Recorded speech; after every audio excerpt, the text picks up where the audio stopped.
Ba'd. Alhamdulillah, pada kesempatan hari ini, hari Jumat, ba'da salatil Jum'ah di Ma'had Muqbil Al-Wadi'i, bertepatan dengan 26 Maret 2021 atau 12 Sya'ban 13 Sya'ban 1442 Hijriah. Seperti biasa, ba'da khutbatil Jum'ah, kita memberikan kajian singkat untuk ummahat, yang mana pada kesempatan hari ini kita masuk kepada sesi yang keberapa? Keempat. Sudah 4 pertemuan. Di sini pembicara akan membahas tentang permasalahan tarbiyatul aulad, pendidikan anak-anak.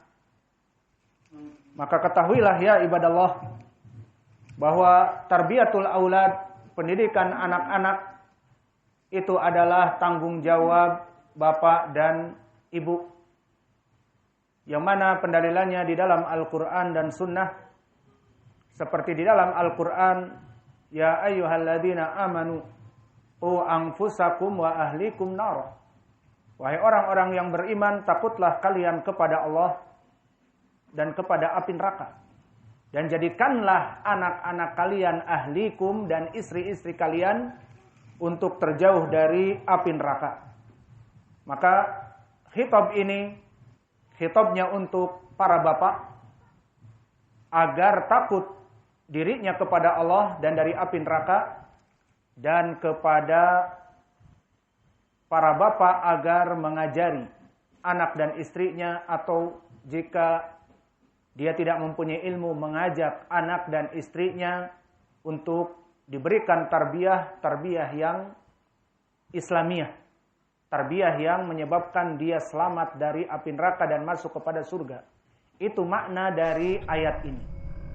Maka dari sini menjadi kewajiban bagi seorang laki-laki terutama, dan dibantu oleh perempuan dari istri kita, untuk mentarbiyah anak kita. Namun yang jadi masalah untuk laki-laki di atas segalanya, karena Allah berfirman, Ar-rijal qawwamuna 'alan nisa. Laki-laki itu adalah pemimpin dari perempuan. Sehingga di sini dia bertanggung jawab untuk anak dan istrinya, dan tarbiyatul aulad butuh kepada dukungan istrinya, sehingga bersimbiosis mutualisme antara suami yang soleh dengan istri yang solehah akan mengeluarkan anak-anak yang soleh dan solehah. Maka kewajiban ini dari Al-Quran juga datang di dalam hadis. Hadis yang muttafaqun alaih dari Ibnu Umar, berkata Rasulullah sallallahu alaihi wa ala alihi wasallam, kullukum ra'in wa kullukum mas'ulun an ra'iyatih. Setiap kalian adalah pemimpin. Maka khitabnya lafaz kullu yufidul umum, memberikan makna bersifat umum, general, bersifat global. Setiap kalian adalah pemimpin. Maka lafaz kullu bersifat umum, seperti Allah berfirman, kullu man 'alaiha fan. Semua yang ada di muka bumi itu akan fana. Dan juga kullu nafsin dha'iqatul maut. Setiap yang berjiwa pasti akan mati. Falafat kullu yufidul umum. Wa huna kullukum mas'ulun an ra'iyatih. Maka setiap kalian pasti akan diminta pertanggungjawaban dari apa yang kalian pimpin. Dan disebutkan di hadis, wa rajulu ra'in ala baitih wa ahli baitih. Maka laki-laki dia pemimpin dari keluarga dan apa yang ada di bawahnya. Maka ada kemungkaran, kemudian dibiarkan oleh seorang suami, istrinya melaksanakan kemaksiatan ataupun yang sebagainya dari anak-anaknya, maka di sini harus dibongkar oleh sang suami yang mempunyai pertanggungjawaban. Dan begitupun bagi perempuan. Dan begitupun imra'ah ra'iyah ala baitiha. maka dia juga mempunyai tanggung jawab atas rumah dan anak yang dititipkan oleh suami kepadanya. Maka inilah pendalilan dari sunnah. Dan bahkan di dalam sunnah dari Ma'qil ibni Yasar, yang mana hadis ini muttafaqun alaih, disebutkan oleh Nabi, "Ma min ra'in yastar'ihillah wa huwa mata wa ghashin an ra'iyatih lam yarih raihatal jannah." Maka barang siapa seseorang yang menjadikan dia itu pemimpin kepala keluarga paling kecil, skup kecilnya, dan yang lebih agak besar menjadi pemimpin RT, pemimpin RW, pemimpin daerahnya, dan bahkan memimpin kota madianya, kabupatennya, dan memimpin provinsinya menjadi gubernur, ataupun pemimpin dari negeri, presiden dan raja, maka semuanya man yastar'ihi ra'iyah, semuanya yang diberikan beban kepemimpinan, mati dalam keadaan mengkhianati apa-apa yang diwajibkan dari apa yang diamanahkan kepadanya, seperti keluarga yang menelantarkan anak dan istrinya dalam keadaan kemaksiatan dan dia tidak mencegahnya karena takut dari istrinya, takut dari anaknya, takut dari mertuanya dan sebagainya, maka ini akan terancam dengan hadis ini. Ataupun seorang kepala negara yang tidak adil, maka dia tidak amanah kepada apa yang Allah berikan kepadanya dari kepemimpinan, sehingga rakyatnya menjadi tidak dalam keadaan keadilan, akan dituntut di hari kiamat, dan jika mati dalam keadaan tidak pernah mencium bau surga. Maka permasalahan tarbiyatul aulad adalah kewajiban pertama dari pemimpin keluarga, dan kewajiban pemimpin keluarga ini butuh sparring partner dari istri sebagai seorang ibu. Karena di Arab al-um adalah tarbiyah, maka ibu itu adalah sumber pendidikan. Karena dia yang paling banyak duduk di rumah dengan anaknya. Bapaknya mungkin bekerja, mempunyai bisnis, pulang bisa jadi sepekan sekali, apalagi yang bekerja di luar negeri, pulang setahun sekali di hari Id. Maka al-um tarbiyah, dia yang mendidik dari anak-anak, meskipun kewajiban ada di tangan bapaknya. Namun ibu pun mengambil peranan penting. Maka semuanya akan dipertanyakan pertanggungjawabannya. Maka fi hadzal bab tarbiyatul aulad wal kalimat aulad jama' minal walad wa hada ya'um, bersifat umum, ta'ummu alal banat. Maka takfi tarbiyatul aulad maknanya tarbiyatul aulad wal banat.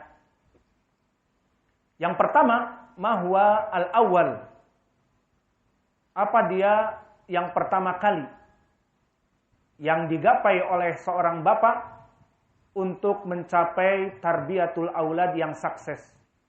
Ma hiya tariqatul ula lil ab likai husul ala tarbiyatil aulad.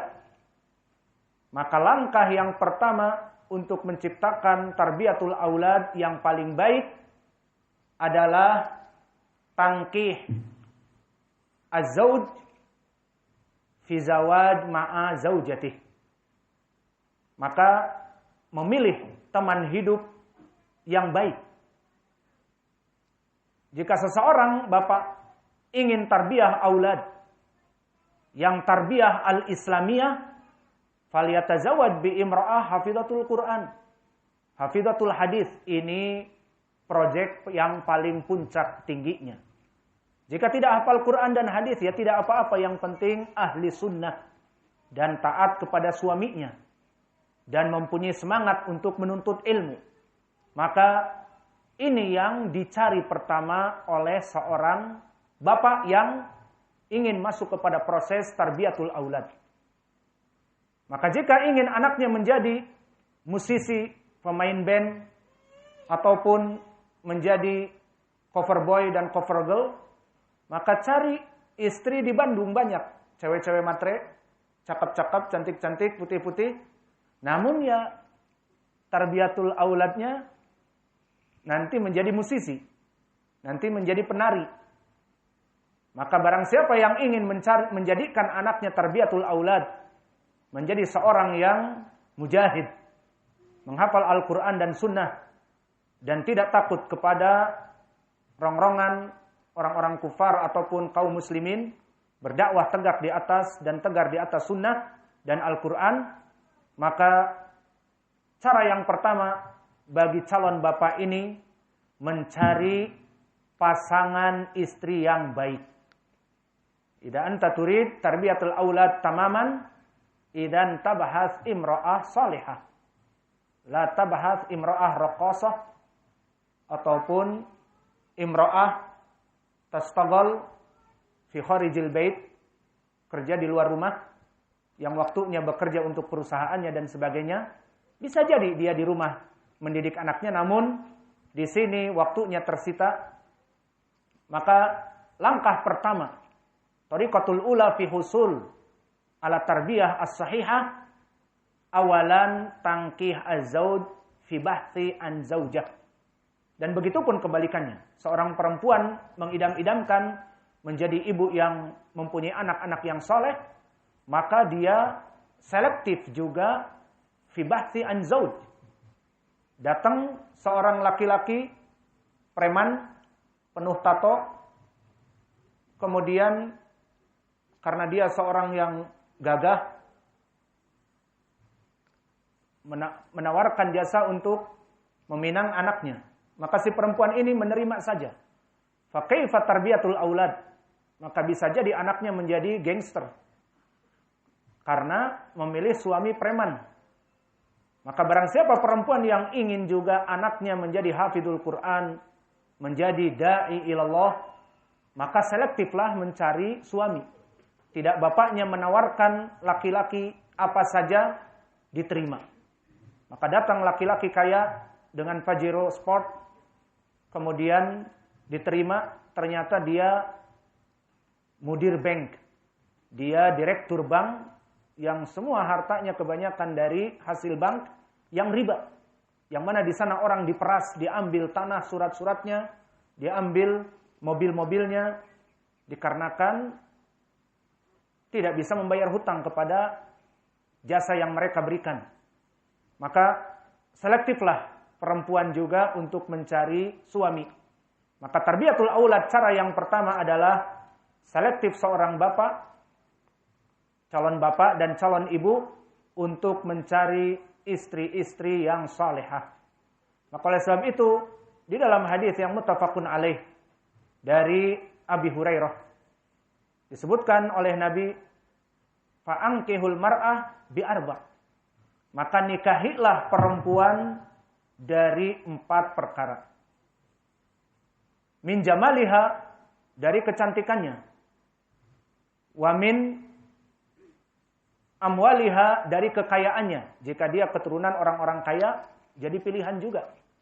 Karena jika menikahi dengan orang kaya bisa jadi akan membantu dakwahnya, misalnya. Yang jelas jadi pilihan yang baik. Wa min nasabiha, dan dari nasab yang kuat. Minal qabail, minan nas raqi, wa kadalika minal muluk. Karena anas tarabba bil muluk, tarabba binas qabail kibar, yahfad an sum'ati. Dia akan menjaga dari nama baiknya. La yasruk. Idza saraktu mada sayaqulun qabail haqqi. Hada walad muluk wa huwa yasruk. Ini anaknya bangsawan tapi dia akhlaknya buruk dan pencuri. Apa yang akan dijadikan pencelaan kepada keluarganya dari keluarga keraton, keluarga ningrat, darah biru misalnya, maka dijadikan oleh Nabi min nasabiha. Ungdur ila nasabiha. Wa kadzalika fadfar bidzatid din taribat yadak. Apa makna fadfar bidzatid din taribat yadak?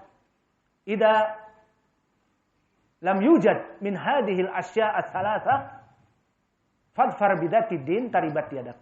Jika dia tidak mempunyai kekayaan dan juga bukan dari kelompok nas kibar minal qabail kibar wa kadzalika laisa bidata jamal, pas-pasan 6 katrol wajahnya. Misalnya banyak juga laki-laki yang mencari istri yang cantik ya. Normal. Maka wajahnya pas-pasan 5,9 6 katrol. Yang jelas di sini fadfar bidatid taribat yadak. Selama dia mempunyai Al-Qur'an dan Sunnah, semangat untuk belajar, maka wajah tidak menjadi perkara yang primer. Kekayaan tidak menjadi perkara primer. Kebangsawanannya tidak menjadi perkara yang primer. Fadfar bidatid taribat yadak. Walakin idza hasalat imra'ah, mempunyai perempuan datuddin, hafal Quran, jamilah, ghaniyah ahluha, dan dari bangsawan yang tinggi, maka bersyukur. Terkumpul empat-empatnya kenikmatan yang besar. Sudah cantik, hafal Quran, qabilahnya besar, hartanya banyak, membantu untuk pembangunan masjid, dakwah, dan sebagainya, maka ini kenikmatan yang besar. Alhasil, permasalahan kita pada hari ini adalah bagaimana cara pertama tentang mengolah kehidupan kita, terutama anak-anak kita, mendapatkan tarbiyah yang baik. Pertama, selektif mencari pasangan. Wahada kama fi umumiyatil adillah, seperti di keumuman hadis yang diriwayatkan oleh Imam Abi Daud dari Abi Hurairah, almar'u ala dini khalilih falyandur ahadukum man yukhalil. Seseorang itu tergantung kepada teman dekat, the old friend. Falyandur ahadukum man yukhalil. Maka kalau agama itu tergantung dengan agama seseorang, maka dia kalau begitu harus melihat kepada teman yang paling dekat yang akan menemani kehidupannya. Karena agama seseorang tergantung dari orang terdekatnya. Karena disebutkan kehidupan manusia di ilmu sosial, antropologi, we are social people. Manusia itu adalah makhluk sosial yang maknanya butuh kepada orang lain. Seperti seorang anak butuh kepada ayah dan ibu. Dan ayah ibu butuh kepada anak-anaknya dan ayah-ayahnya. Dan begitu pun kehidupan kita bermasyarakat, kita butuh kepada tetangga. Jika terjadi perkara-perkara yang tidak diinginkan, kebakaran di rumah kita, kita mau teriak kepada anak-anak kita, terbakar rumahnya, kamarnya terbakar, maka kepada tetangga. Maka kita butuh, we are social people. Manusia yang normal tidak bisa mampu untuk berdiri sendiri. Dia butuh kepada tetangga. Dia butuh kepada masyarakat yang lain. Bahkan di dalam ilmu kedokteran, kejiwaan, psikologi, orang yang tawahud, yang hidup sendiri, dinamakan schizophrenia, penyakit kelainan dari kejiwaan. Tidak mau bergabung dengan orang lain, sendiri, merenung, dan sebagainya. Maka akan masuk kepada waswas syaitan, kebanyakan mereka akan mati suicidal, mati bunuh diri, karena menganggap kehidupan ini tidak ada apa-apanya. Alhasil, diciptakan manusia, we are social people, maka kita butuh kepada orang lain. Kalau kita butuh kepada orang lain, Nabi telah memberikan petunjuk. Apa? Carilah teman dekat yang baik. Maka dari keumuman hadis ini, almar'u ala dini khalilih falyandur ahadukum man yukhalil, maka seseorang itu tergantung kepada teman dekatnya, maka carilah teman dekat yang baik. Siapa the old friend, teman dekat yang paling baik? Di antaranya adalah istri. Maka seorang suami, agar dia selamat agamanya, maka dia menikahi perempuan yang solehah. Agar dengan perempuan yang solehah membantu kepadanya, taat kepada Allah. Bahkan mentahfiz, memberikan semangat, memberikan spirit. Wahai suamiku, Masya Allah kamu hafalannya bagus, kenapa tidak menjadi imam? Tidak pernah aku mendengar kamu jadi imam. Gara-gara istri akhirnya dia berani menjadi imam. Kemudian setelah itu dia selalu hadir khutbah Jumat. Masya Allah, hafalanmu kuat, hafalan hadismu kuat. Kenapa tidak berkhutbah? Selalu ustadz itu yang khutbah. Apakah kamu tidak mampu khutbah? Diberikan semangat. Idan ya'ti yauminal ayam wa huwa khatibun fil mimbar. Huwa khatibun fil mimbar. Dia menjadi seorang khatib di mimbar. Maka dengan istri yang saleh akan menyebabkan dia menjadi baik agamanya. Dan bahkan menjadi orang yang kuat dan menjadi orang yang lebih baik dari sebelumnya. Seperti pepatah dari Arab mengatakan, wara'a rajulun qawi imra'ah. Di belakang dari seseorang yang jaya raya, pemimpin yang besar adalah perempuan. Perempuan yang salehah yang membantu hidupnya. Yang pepatah bahasa Indonesianya, di belakang dari laki-laki yang besar ada perempuan. Iya. Di Inggrisnya, behind the good man, the big man is the woman.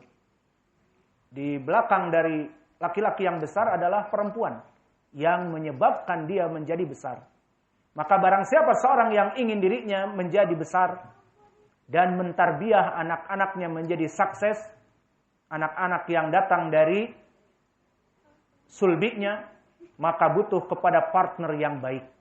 Maka dari keumuman hadis tadi yang diriwayatkan oleh Imam Abi Daud, hadis ini disahihkan oleh Syekh kami Muqbil dan juga Syekh Al-Albani, al-mar'u ala dini khalilih falyangdur ahadukum man yukhalil.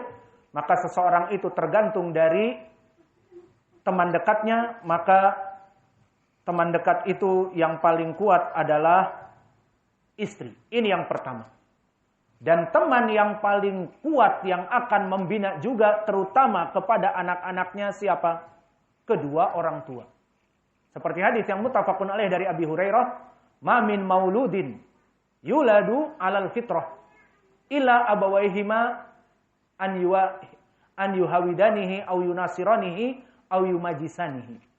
Maka asal dari anak-anak yang lahir keluar dalam keadaan fitrah dari rahim ibunya. Fitrah Islam, fitratu tauhid. Seperti Allah di dalam surat Al-A'raf menanyakan kepada ruh sebelum dijadikan janin bahwa aku ini Rabbul Alamin, dikatakan bala syahidna. Kami mempersaksikan, tentu kami mempersaksikan bahwa engkau adalah Rabb Al-Alamin yang tidak berhak disembah kecuali kamu.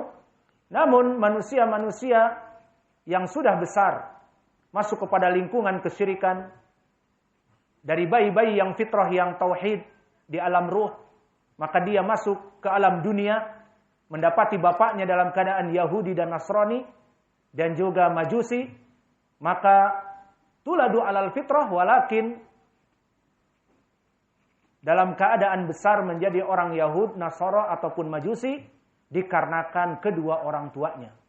Idan aqrabun nas lil aulad abawaihima. Orang yang terdekat dari anak-anak yang mana kita akan mentarbiahnya adalah bapak dan ibunya.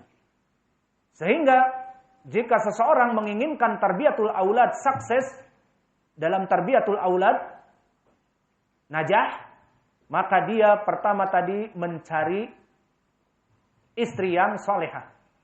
Dan perempuan mendambakan laki-laki yang soleh. Sehingga anak-anak perempuan ini pun menjadi soleh dan solehah. Kemudian yang kedua tadi juga selektif dalam mencari orang yang paling dekat.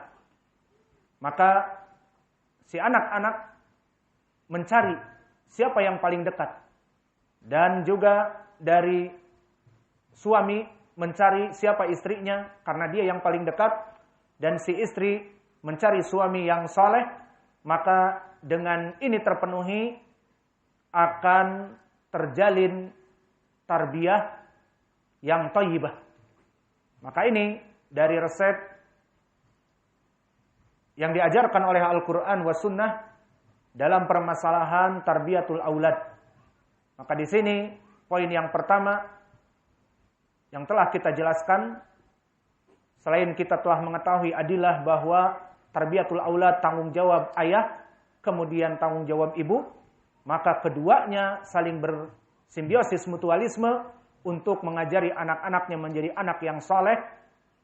Maka pertama dia harus selektif mencari istri yang soleh, dan jika tidak didapati kecuali dalam keadaan dia itu agamanya kuat, fadfar bidatid din taribat yadak, seperti hadis Abi Hurairah tadi. Dan diyakini bahwa mempunyai teman hidup yang soleh akan baik kepada keturunan-keturunannya, karena bapak dan ibu adalah orang yang paling dekat kepada anak, sesuai dengan hadis kullu mauludin yuladu ala fitrah fa abawahu yuhawidanihi au yunasiranihi au yumajisanihi. Maka kedua orang tua mempunyai peran penting. Bisa menjadi seorang yang lahir dari anak-anak kafir musyrik masuk kepada Islam setelah diadopsi oleh kaum muslimin, bisa jadi. Dan begitupun dari kaum muslimin yang mana terjadi cerai-berai dari kedua orang tua, yang tadinya dalam keadaan Islam kemudian ibunya cerai dengan suaminya yang muslim menikah dengan orang kafir, maka akhirnya setelah dewasa dia menjadi pendeta. Ini pun banyak.